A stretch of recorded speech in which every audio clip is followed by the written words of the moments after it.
শিল্পী আঁকে ছবি, কবিতা লিখে কবি। কেউ কবিতা লিখতে ভালোবাসে, আবার কেউ কবিতা আবৃত্তি করতে ভালোবাসে। আমি আপনাদের মাঝে এমন একজন কবির কথা বলবো, যিনি এই গ্রাম বাংলা নিয়ে অনেক কবিতা লিখেছেন, গ্রাম বাংলা মানুষকে নিয়ে অনেক কবিতা লিখেছেন এবং পল্লী কবি হিসাবে তিনি অনেক খ্যাতি অর্জন করেছেন। পল্লী কবি উপাধি তিনি পেয়েছেন। তিনি আর কেউ নন, তিনি হলেন পল্লী কবি জসিমউদ্দিন। পল্লীকবি জসিমউদ্দিনের সংক্ষিপ্ত কিছু বিবরণী আমি আপনাদের মাঝে তুলে ধরার চেষ্টা করব।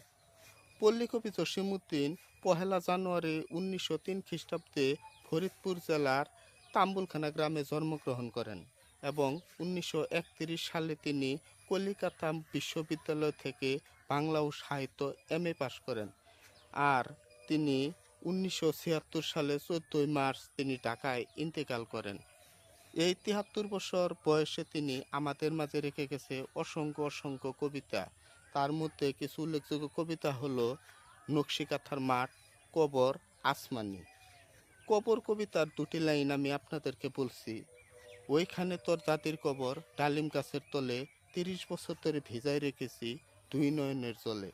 আসমানি কবিতাটা পড়তে অনেক ভালো লাগে। আসমানি কবিতাটার কিছু লাইন আমি আপনাদেরকে শোনাচ্ছি। আসমানিরে দেখতে যদি তোমরা সবে চাও, রহিমউদ্দিনের ছোট্ট বাড়ি রসুলপুরে যাও।